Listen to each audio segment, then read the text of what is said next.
Now here's Michael Rowland with a roundup of the day's news. Thanks, Tam. Also in the news this morning, sacked BlueScope steelworkers are demanding better redundancy packages. They're holding a mass meeting at Wollongong this morning, where more than 1,000 jobs have been axed from the company's Port Kembla plant. Michael Rowland, ABC News Breakfast's amazing shrinking host. Welcome to Media Watch. I'm Jonathan Holmes. Michael may have been shrunk, but at least he wasn't disappeared, as Glenn Milne's column was from the Australian Online last Monday. Instead, we got this. The Australian published today an opinion piece by Glenn Milne, which includes assertions about the conduct of the Prime Minister. The Australian acknowledges these assertions are untrue. Much of the story behind the Australian's abject apology is detailed in a long article in the Weekend Australian. Inside Story. Ewan Hannon. There's a link to it on our website. Hannon rightly says that the allegations about Julia Gillard that Milne, and as we'll see, several others have been tossing around this week, are ancient and have been rehashed numerous times by critics of Labor and Gillard over the past 16 years. The allegations concern Gillard's relationship while she was a lawyer at Slater and Gordon in the early 90s with a union official, Bruce Wilson. At the time, Wilson is alleged to have been embezzling large sums of money from the Australian Workers' Union. But Hannon's article glosses over or ignores the role of several players in last week's saga, which we think are interesting. In his column, Glenn Milne referred to months of hard work that he'd done on the Bruce Wilson story back in 2007. What he wrote then for News Limited Sunday papers, he said, was the most heavily lawyered article I have ever been involved in writing. And he went on, what the lawyers would not allow to be reported was the fact that Gillard shared a home in Fitzroy bought by Wilson using the embezzled funds. Well, the lawyers wouldn't allow Milne to report that in 2007 because it wasn't true. Julia Gillard has strenuously denied that she shared a home with Wilson, and there's no evidence that she did. And yet, according to the editor-in-chief of The Australian, Chris Mitchell, that claim, and indeed the entire column, was not sent to lawyers before publication. He said the column should have been legaled.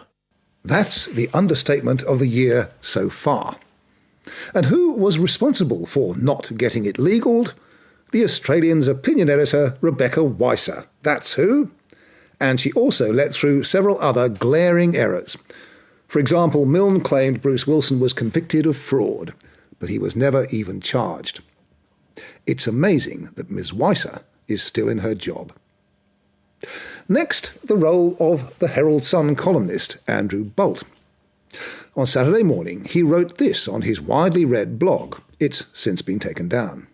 A tip on something that may force Gillard to resign. On Monday, I'm tipping a witness with a statutory declaration will come forward and implicate Julia Gillard directly in another scandal involving the misuse of union funds. I suspect a friend of mine in the media will be authorised to release it first.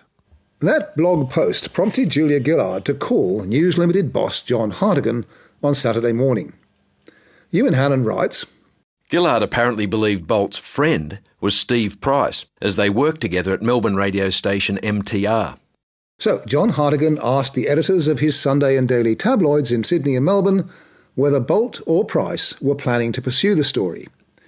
News Limited tells Media Watch that he found that neither journalist nor their mastheads were intending to publish anything on the matters raised by the Prime Minister. John called the Prime Minister and informed her accordingly.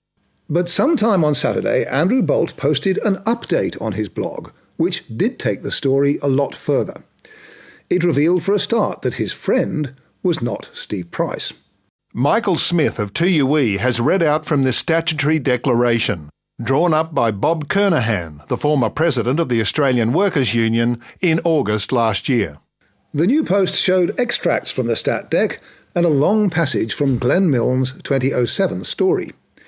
It listed various allegations about Julia Gillard and Bruce Wilson and Gillard's repeated denials of wrongdoing.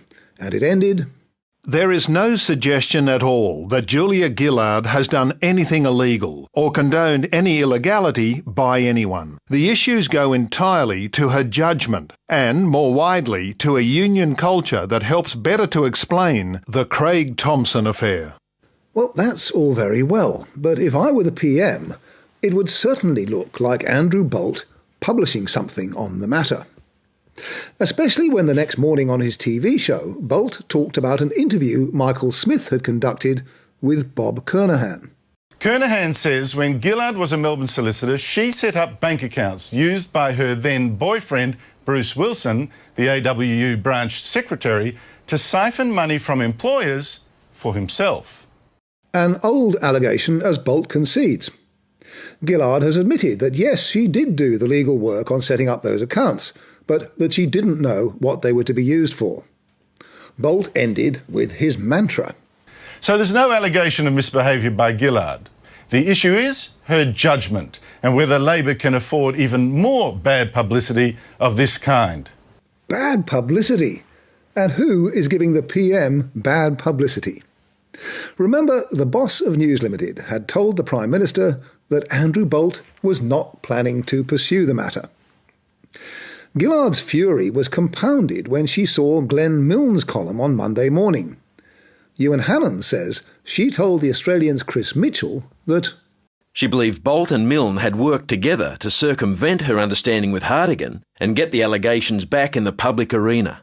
News Limited have denied that to Media Watch, but it's certainly true that long extracts from Milne's column immediately appeared on Bolt's blog. Update. Glenn Milne adds a detail about Gillard. In the circumstances, News Limited had little option but to cave in to the Prime Minister's demands, take down the column, apologise, and take down Andrew Bolt's posts too. But Bolt was furious. In his column last Wednesday, he essentially accused his employer of caving in to the threat of a media inquiry. I have not the slightest doubt that Gillard's suggestions of an inquiry greatly worried News Limited and influenced its overreaction to the Prime Minister's fury these past days. Whether Gillard specifically mentioned the threat of an inquiry in her multiple calls to News Limited executives, I do not know. Well, Andrew, I reckon News Limited was in a pretty weak position because of some spectacular own goals.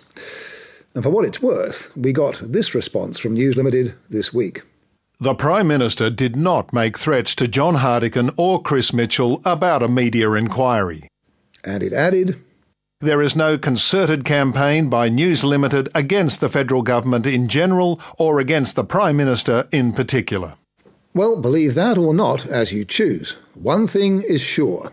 The prime mover in reviving the Bruce Wilson affair was not Andrew Bolt or Glenn Milne.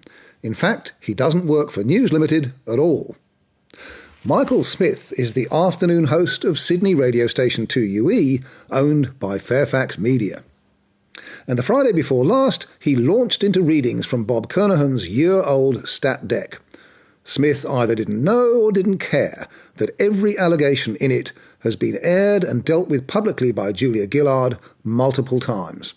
Now, Miss Gillard, if this isn't true, if Bob Kernahan's sworn statement is untrue, would you please come on and explain it for us? Gillard has already explained herself in Glenn Milne's 2007 article.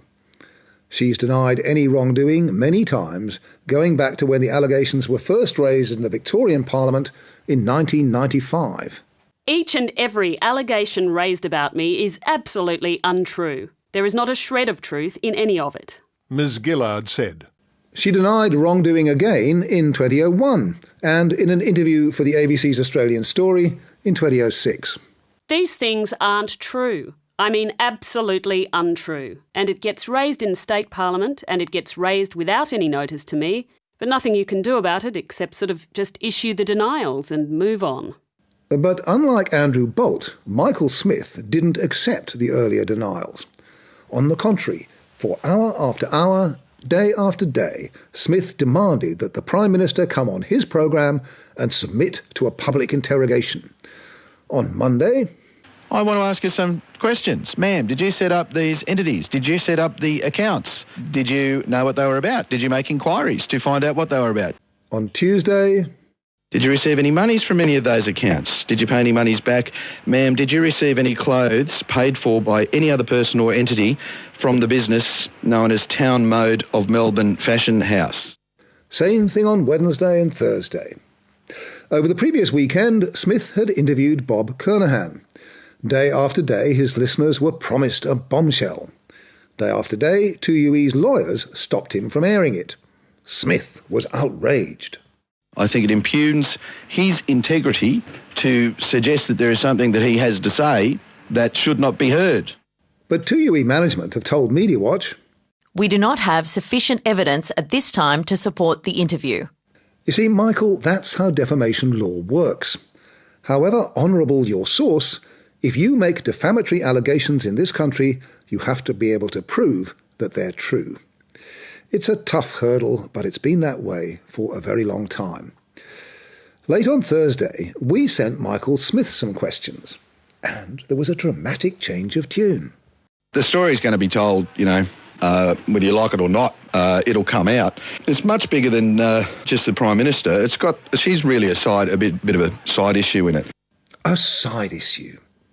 And Smith told Media Watch, I just want to help a good bloke who wants to get his union members their money back. He said much the same to Drive host Paul Murray on Friday afternoon. I probably was off the track earlier on, but it's about working men and their money and getting their money back to them. There are peripheral issues, including the Prime Minister's involvement in it. That'll come out. That'll all come out. In the wash, these things do. But that's not the focus for me. Peripheral, not the focus. Well, goodness me, what a change of tune. For days, Julia Gillard's role was almost all he could talk about. Andrew Bolt will be deeply disappointed with this programme. He wrote to us that, Lately, the issue has become the Prime Minister's attempt to close down some reporting. It is the responsibility of every journalist involved in political commentary to note this. But 9 News' Laurie Oakes, who knows a thing or two about political commentary, disagrees.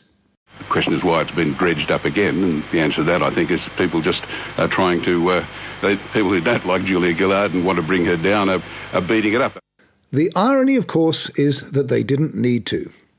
The High Court has, with its decision this week, raised far more pertinent questions about Julia Gillard's judgment and authority. What happened 16 years ago has indeed become peripheral. We've posted some long and interesting responses on our website. Pay it a visit and leave your comments. We always read them. Until next week, good night.